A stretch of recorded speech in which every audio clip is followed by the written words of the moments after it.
नमस्कार विद्यार्थी मित्रांनो, मी भोसले सर. आज आपण इयत्ता 6वी विषय इतिहास पाठ मौर्यकालीन भारत या पाठाचा दुसरा भाग अभ्यासणार आहोत. विद्यार्थी मित्रांनो, आपल्याला माहीत आहे की मौर्य साम्राज्याची स्थापना चंद्रगुप्त मौर्य यांनी केली. चंद्रगुप्त मौर्य हे चक्रवर्ती सम्राट होते. त्यांनी अफगाणिस्तानपासून ब्रह्मदेशापर्यंत राज्याची स्थापना केली. चंद्रगुप्त मौर्यानंतर बिंदुसार, त्यांचे पुत्र बिंदुसार सत्तेवर आला. बिंदुसाराने जे चंद्रगुप्त मौर्याने साम्राज्य वाढवलेलं होतं त्याचं संरक्षण केलं, त्याची वाढ केली आणि राज्य सांभाळलं. बिंदुसारानंतर त्यांचा मुलगा सम्राट अशोक हा सत्तेवर आला. अलेक्झांडर दी ग्रेट अलेक्झांडर किंवा सिकंदराची स्वारी याविषयी माहिती आपण घेतलेली आहे. ही आपली भारताची राजमुद्रा आहे. याला अशोक स्तंभ असं म्हटलं जातं. तो सारनाथ या ठिकाणी आहे. आणि आज जो आपण पाठ पाहणार आहोत मौर्यकालीन भारत भाग दुसरा, त्याची माहिती आपण घेणार आहोत. विद्यार्थी मित्रांनो, मागील तासिकेला आपण मौर्यकालीन भारत हा जो पहिला भाग आहे त्या पाठाचं वाचन केलं असेल. त्याचप्रमाणे हा नकाशाही लक्षपूर्वक पाहिला असेल की मौर्यकालीन भारत, त्याच्यामध्ये पहा अशोकाचे शिलालेख, म्हणजे अशोकाने जे शिलालेख कोरलेले आहेत ते कोठे कोठे आहेत.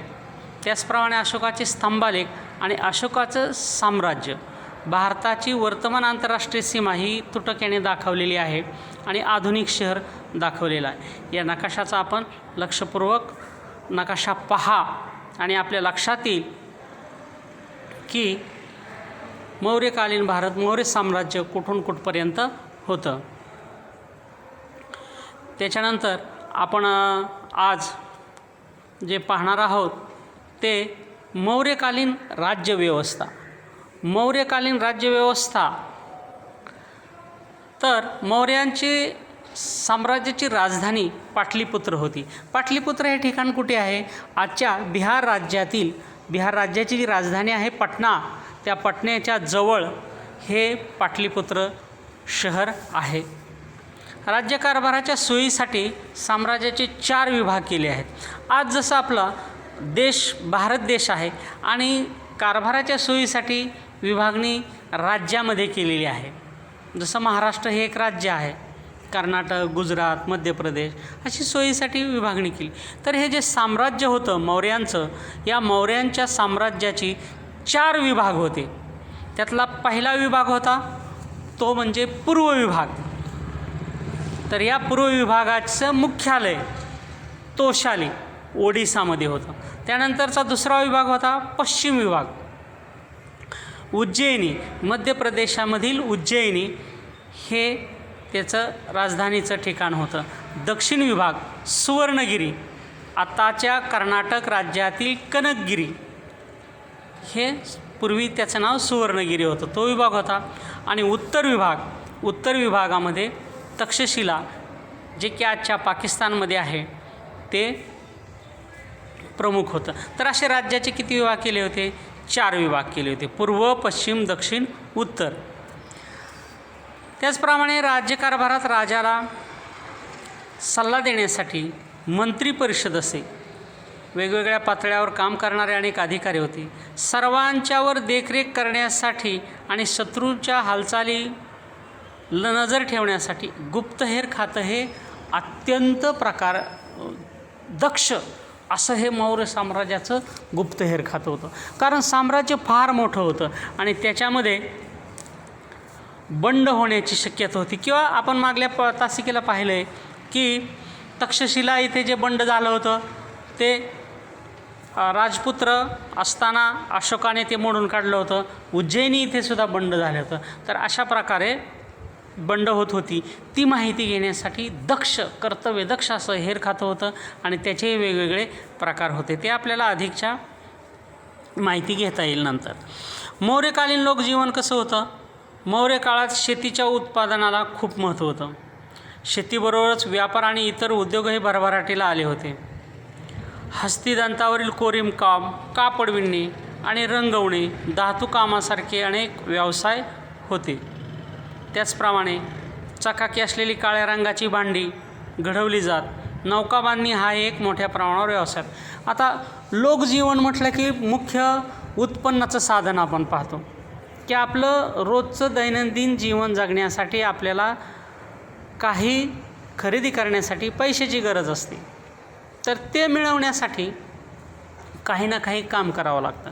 आणि मग इथं मौर्य काळात आता ही तुलना थोडीशी आजची कोणती कामं आहेत आणि त्या काळात कोणती कामं असतील हे जर आपण लक्षात ठेवलं तर लक्षात राहतं. तर आजही आपल्या देशात शेती हा मुख्य व्यवसाय, तर मौर्य काळातही शेती होतं, मुख्य व्यवसाय होता. त्याचबरोबर व्यापार होता आणि इतरही उद्योगधंदे होते. कोणते उद्योगधंदे होते? हस्तिदंतावरील कोरीव काम, कापड विणणे, कापड रंगवणे, त्याचप्रमाणे धातू उद्योगही होता आणि काळ्या मातीच्या चकाकी असलेली भांडीही केली जात होती. तर या धातूबरोबर लोखंडाच्या वस्तू बनवण्याचे तंत्रज्ञानही विकसित झाले होते. तर हे धातू कसे शोधावेत किंवा जमिनीमधून कसे शोधावेत याची माहिती चंद्रगुप्ताचा महामंत्री आणि गुरु चाणक्य किंवा विष्णुगुप्त यांनी जो लिहिलेला ग्रंथ आहे अर्थशास्त्र, या ग्रंथामध्ये मोठ्या प्रमाणावर त्याची माहिती आहे. तर नगरामध्ये आणि ग्रामामध्ये म्हणजे गावामध्ये उत्सव समारंभ साजरे होत होते. त्यामध्ये लोकांच्या मनोरंजनासाठी नृत्य गायनाचे कार्यक्रम होत, कुस्तीचे खेळ होत, रथांच्या शर्यती लोकप्रिय होत्या, सोंगट्यांचा खेळ आणि बुद्धिबळ यांसारखे खेळ खेळले जात. बुद्धिबळाला अष्टपद नाव. आता मनोरंजनासाठी आपण काय करतो? टी व्ही पाहतो, गाणी ऐकतो. आज तर त्यावेळेस काय होतं? त्यावेळेस मनोरंजनासाठी काय होतं की सण उत्सव मोठ्या प्रमाणावर साजरे केले जातात. आजही आपणही सण उत्सव मोठ्या प्रमाणात साजरे करतो. तर त्या काळातही सण समारंभ मोठ्या प्रमाणावर साजरे केले जात होते. आणि मग लोकांच्या मनोरंजनासाठी नृत्य गायनाचे कार्यक्रम होत. त्याचप्रमाणे कुस्तीचे खेळ होत, रथांच्या शर्यती होत आणि सोंगट्यांचा खेळ होता, बुद्धिबळासारखे खेळ होते. बुद्धिबळाला काय म्हणत होते? बुद्धिबळाला अष्टपद असे नाव होते. आता पुढचा मुद्दा आहे मौर्यकालीन कला आणि साहित्य. आता कलाकुसर ही या काळामध्ये मोठ्या प्रमाणात होते. जेव्हा साम्राज्य मोठं असतं आणि स्थिरता असते, बाह्य आक्रमणाची भीती नसते, त्यावेळेस कलेला फार मोठ्या प्रमाणावर वाव मिळतो. आणि साहित्य म्हणजे लेखन कार्य हे मोठ्या प्रमाणावर निर्माण होतं. तर सम्राट अशोकाच्या काळात शिल्पकलेला उत्तेजन मिळाले. आता आपल्यासमोर स्तंभशीर्ष आहे की जी आपली भारताची राजमुद्रा आहे. ही एक अजोड अप्रतिम अशी शिल्पकला आहे. तर भारताची राजमुद्रा सारनाथ येथील अशोक स्तंभाच्या आधारे तयार करण्यात आली आहे. सारनाथ येथील मूळ स्तंभावर 4 सिंह आहेत. प्रत्येक सिंहाच्या प्रतिमेखाली आडव्या पट्टीवर एक चक्र आहे. त्यापैकी आपणास एक चक्र पूर्णपणे दिसते. चक्राच्या एका बाजूस अश्व म्हणजे घोडा आणि दुसऱ्या बाजूस ऋषभ म्हणजे बैल हे 2 दिसत आहेत. तुम्ही जर नीट निरीक्षण पाहिलं तर पहा, पुस्तकातही पहा. तर राजमुद्रेची जी बाजू दिसत नाही त्या बाजूच्या अशाच पद्धतीने हत्ती आणि सिंह हे 2 प्राणी आहेत. म्हणजे हे एका बाजूने समोरून दिसते आहे. तर ह्या स्तंभशीर्षावर 4 सिंह आहे की जो एक मागं आपल्याला दिसत नाही. तर अशी जशी समोर दिसते अशोक चक्र आहे, त्यानंतर घोडा आहे, ऋषभ आहे, त्याचप्रमाणे असं सगळीकडून ते आहे. तर अशोकाने उभारलेले स्तंभ हे भारतीय शिल्पकलेचे उत्तम नमुने आहे. याने उभारलेल्या स्तंभावर सिंह, हत्ती, बैल यांसारख्या प्राण्यांचे अतिशय उत्तम शिल्पे आहेत. सारनाथ येथील अशोक स्तंभावरील चक्र भारताच्या राष्ट्रध्वजावर झळकती आहे. त्या स्तंभात चारही बाजूनी सिंह आहेत. समोरून पाहताना ते आपल्याला फक्त 3च दिसतात. तर ही भारताची राजमुद्रा अशोकाच्या काळात खोदली गेलेली आहे. त्याचप्रमाणे 12 टेकड्यावरील लेणी प्रसिद्ध आहे. ही लेणी बिहारमध्ये आहेत. भारतातील लेण्यांमध्ये ही सर्वात प्राचीन लेणी आहेत. आता आपल्याकडे महाराष्ट्रात सुद्धा ही अशी प्रकारची काही लेणी आहे. अजंठा, वेरूळ अशी प्रसिद्ध अशी लेणी आहे. तर भारतात जेवढी लेणी आहेत त्यातली ही सर्वात प्राचीन लेणी आहेत. त्याचं ठिकाणाचं नाव काय आहे? बाराबर. तर हे कुठं ठिकाण आहे? हे ठिकाण आहे बिहारमध्ये. तर सम्राट अशोकाच्या मृत्यूनंतर मात्र मौर्य साम्राज्याला उतरती कळा आली आणि मौर्य काळानंतर भारतात मौर्यांच्या नंतरही अनेक राजे झालेले आहेत. अनेक राजे होऊन गेलेले आहेत. मात्र ते सम्राट अशोकासारखे सामर्थ्यवान राजे नव्हते. आणि मग शेवटचा राजा बृहद्रथ याच्या मृत्यूनंतर हे मौर्य साम्राज्य अस्ताला गेले. आणि मौर्य साम्राज्यानंतर मौर्यानंतर शुंग राजे सत्तेवर आले. मगधाच्या शुंगानंतर कण्व आले. आणि असे आपण पुढच्या पाठामध्ये याची माहिती घेणार आहोत. लक्षात घ्या, मौर्य साम्राज्य प्राचीन भारतातील सर्वात मोठे साम्राज्य होते. मौर्य काळानंतरच्या राजकीय आणि सांस्कृतिक घडामोडी आपण पुढील पाठामध्ये समजून घेणार आहोत.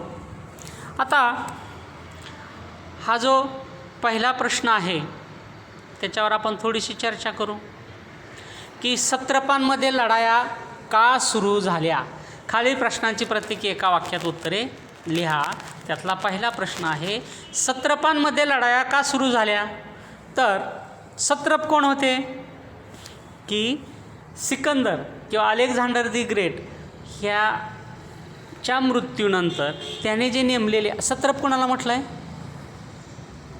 सिकंदराने नेमलेल्या अधिकाऱ्यांना सत्रप म्हटलं आहे. सिकंदराच्या मृत्यूनंतर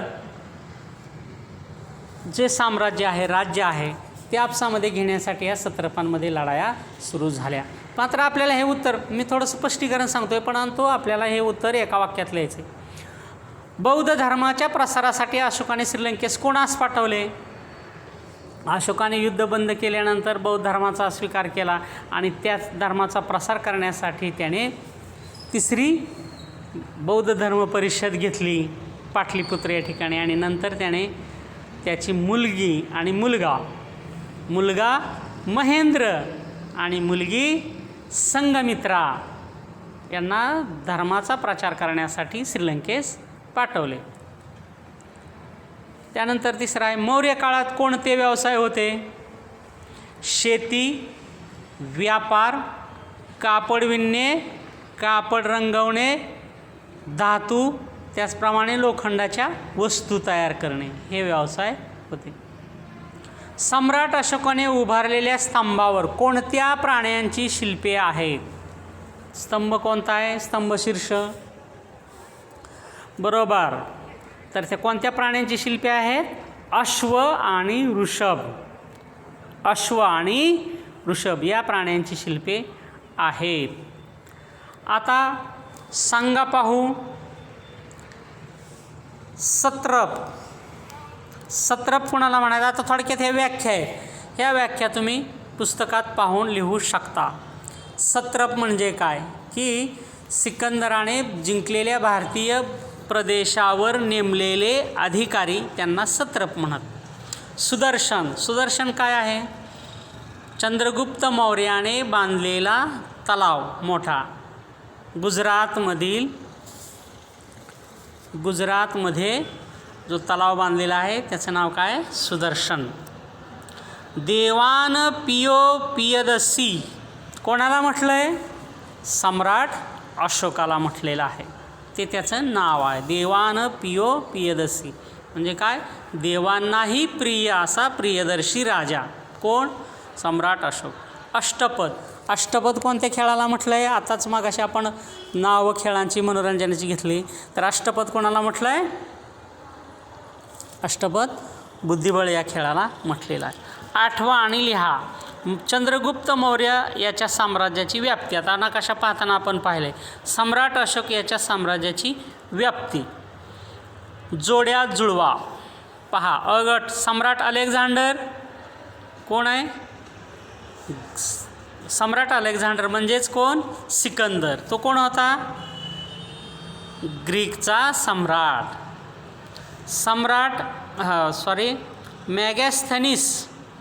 मॅगॅस्थनीस कोण होता?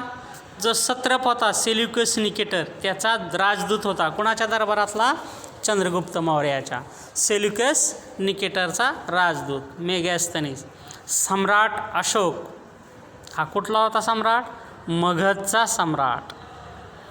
तर विद्यार्थी मित्रांनो, आपण आता काही प्रश्नांची उत्तरं पाहिली. त्यानंतर तुम्हाला काय वाटते? सिकंदराला अखेर माघार घेणे भाग पडले. का माघार घेणे पडले? तुमच्या भाषेत तुम्ही पाठ वाचून तुमच्या भाषेमध्ये लिहायचं आहे. ग्रीक राजांची नाणी वैशिष्ट्यपूर्ण असत. का असत? त्याचं पाठ वाचून माहिती लिहायची तुमच्या. सम्राट अशोकाने कधी युद्ध न करण्याचा निर्णय घेतला. तुमच्या भाषेमध्ये तुम्ही काय निर्णय घेतला ते पाहायचं आहे. त्यानंतर तुमच्या शब्दात वर्णन करा. सम्राट अशोकाची लोकोपयोगी कामे. कोणकोणती कामे केली ती लिहायची आहेत. मौर्यकालीन मनोरंजन आणि खेळाची साधने. आत्ताच्याच तासिकेला आपण याच्यावर चर्चा केलेली आहे. विद्यार्थी मित्रांनो, हा पाठ आपला या ठिकाणी संपलेला आहे. पाठाचं 2 वेळा वाचन करा. त्याचप्रमाणे आपल्या वर्गपाठाच्या वहीत हा जो स्वाध्याय आहे तो स्वाध्याय लिहा. विद्यार्थी मित्रांनो, 2-3 वेळा हा पाठ चांगला वाचन करा आणि आपल्याला ऑनलाईन या पाठावर ऑनलाईन एक टेस्ट उद्या आपल्याला द्यायची आहे. त्याची तयारी करा. तुम्ही अगोदर स्वाध्याय लिहून घ्या. वहीमध्ये स्वाध्याय लिहा म्हणजे ऑनलाईन टेस्टमध्ये तुम्हाला पैकीच्या पैकी गुण पडतील. तर विद्यार्थी मित्रांनो, अभ्यास करत राहा. उद्या आपल्याला टेस्ट सोडवायची आहे. त्यासाठी तुम्हाला शुभेच्छा. धन्यवाद.